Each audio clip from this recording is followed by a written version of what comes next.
شمر کا اگر خنجر ذہن میں رہے تو میرا سجدہ بھی یاد رہے. کہیں ایسا نہ ہو کہ قاتل کا تو عمل یاد رہے اور شہید کے عمل سے فراموش، شہید کے عمل کو فراموش کر دو. لہذا تم محبت قاتل سے نہیں کرتے، محبت مجھ سے کرتے ہو. لہذا اس شمر کے خنجر کے ساتھ ساتھ میرے عمل کو دیکھنا کہ میرا عمل کیا تھا. کہیں ایسا نہ ہو کہ صرف تمہیں برقع لجام فرش پر ہاتھ ڈالنا یاد رہ جائے. یہ دیکھنا کہ میرے نانا نے کہا تھا اکرم الضیف ولو کا میرا مہمان کی عزت کرنا، احترام کرنا چاہے کافر ہی کیوں نہ ہو.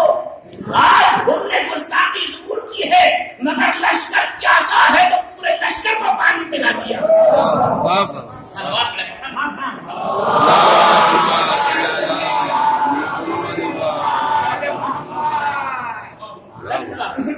مکتب بنایا، مکتب درس دیا ہے اسے علیہ السلام، قدم قدم پر درس دیا ہے.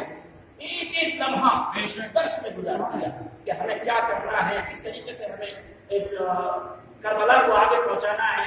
کیونکہ میرا عزیزو آج بہت ساری باتیں آزمائش کی بات چل رہی تھی، امتحان کی بات چل رہی تھی. پروردگار جب آزمائش کرتا ہے تو کافر کے ساتھ کی آزمائش، کافر کے ساتھ عطا بنایا.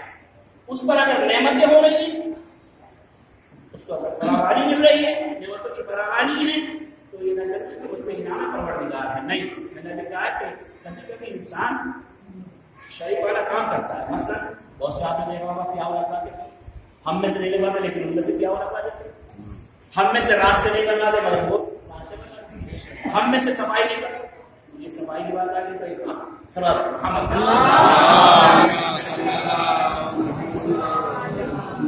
ہمارے نوجوان سب سے میں صفائی رکھیں. اور یہ صفائی صرف 10 دن کے لیے نہ ہو، اللہ کرے کہ یہ 10 دن تو ہمارے تربیت کے لیے ہیں. ایک تربیتی کیمپ لگا ہے جو حسینی کیمپ ہے، 10 دن کا کیمپ ہے، تربیتی کیمپ. اور اس تربیت میں جب ہم صفائی کے عادی ہو جائیں تو یہ 10 دن ہم پر حجت قائم کر دیں گے. کس بات کی؟ اس کا مطلب یہ ہے کہ تم صفائی تمہارے مزاج میں ہے، تم صفائی کر سکتے ہو مگر اب بھی نہیں کر رہے. تم نے 10 دن کر کے دکھایا ہے، لہٰذا اس 10 دن کے بعد اگر نہیں کرتے تو تم کاہل کہلاؤ گے، تم غافل کہلاؤ گے. لہٰذا غافلین میں نام نہیں آنا چاہیے، 10 دن کے بعد بھی صفائی ہونا چاہیے.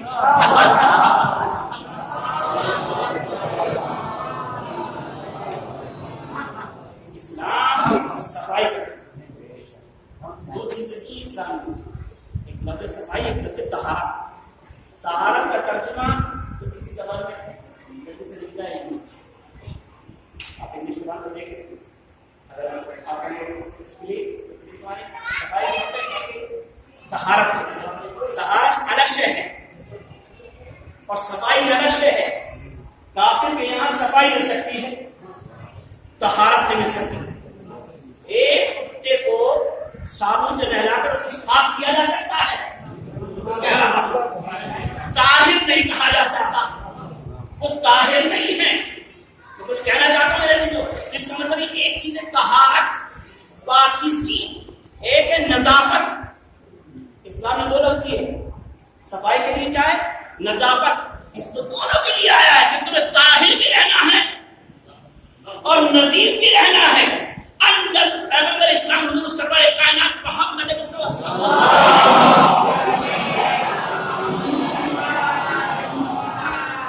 تو حضور کی سیرت میں بول رہا ہوں.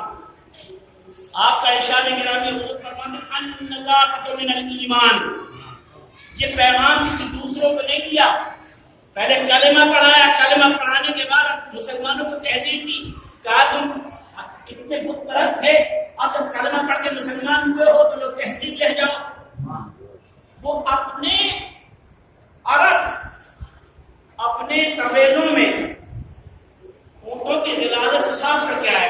جو اس کے جمعہ ہے نا، اس کے کہتے میں جو آپ اگر اس کی تاریخ پڑھیں گے، اس میں جمعہ کی اور تشریح پڑھیں گے تو یہ کہ لوگ آیا کرتے تھے نماز شامل ہوا کرتے. اور ہوتا کیا تھا کہ وہ اپنے استقبال سے آئے، صاف کر جائے، اسی میں ان کے کپڑے وغیرہ رکھتے اور پھر چلے آ رہے ہیں پکانے کے بعد بولا جو حلال گوشت ڈالتا ہے اس کو دونوں بنا بات ضرور ہے، بات آپ کی نماز بھی ہو جائے گی، آپ کی نماز بھی ہو جائے گی، لیکن چونکہ آپ پاک تو ہیں مگر نظیف نہیں ہیں۔ اسلام یہ بھی کہتا ہے کہ نظافت بھی کیا ہے، ٹھیک ہے، اس کا بولو بناس پاک ہے کوئی بات نہیں، تو وہ آ جائے گا تو اس میں ایک دوسرے کی پریشانی ہوگی۔ اب وہ دوسرا جو ہے ہاتھ بنا رہا ہے تو آ رہی ہے حکم پروردگار کہا کہ چنے کا گوشت اگر تم ثواب اللہ ہوگا آئندہ جمعے تک پروردگار عالم تمہارے نامہ اعمال میں نیکیاں لکھیں گے۔